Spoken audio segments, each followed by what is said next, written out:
Alright, Hassan, last one of the night here. Just want to show you what's possible in the world of AFOs. This is a pretty deep rabbit hole, so I'll just be scratching the surface here, but I'm going to pull in an AFO scan of a mold here.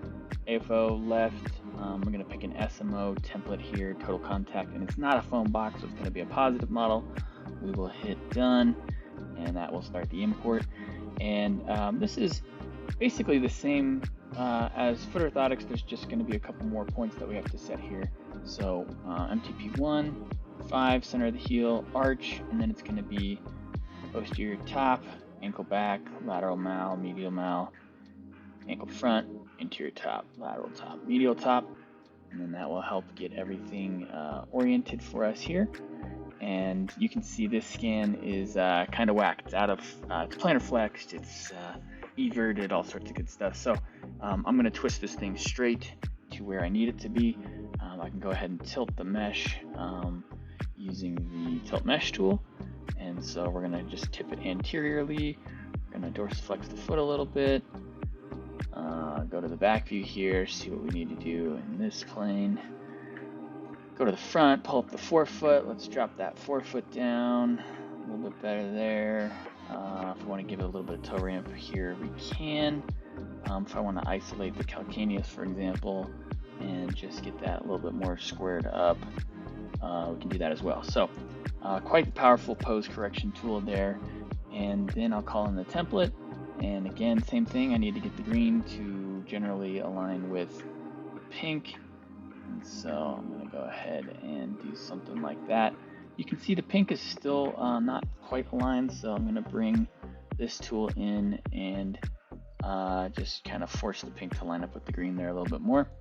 And now we're looking pretty good. So what's going to happen here is when I hit the fusion, it is going to merge the template with the data and then run the SMO template. And just like that, we kind of have an SMO that you could print.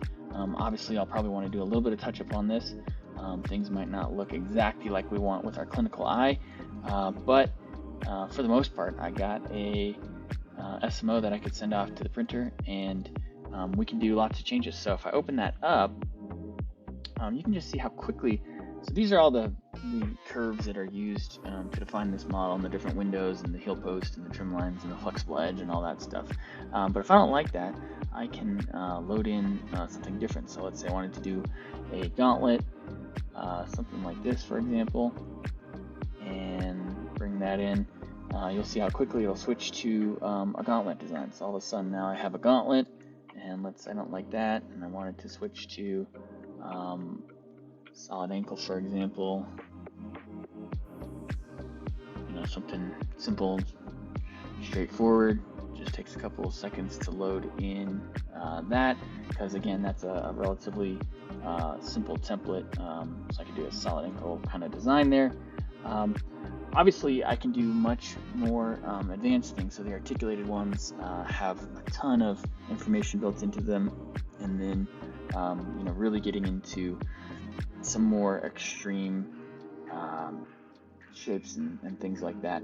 But just to show kind of what's possible, I'll pull in this ground reaction style AFO here, and then you'll see it'll switch styles to that as well. So lots of stuff in the world of AFOs, and just how quickly we can get from one design to the next. So let me know what you think.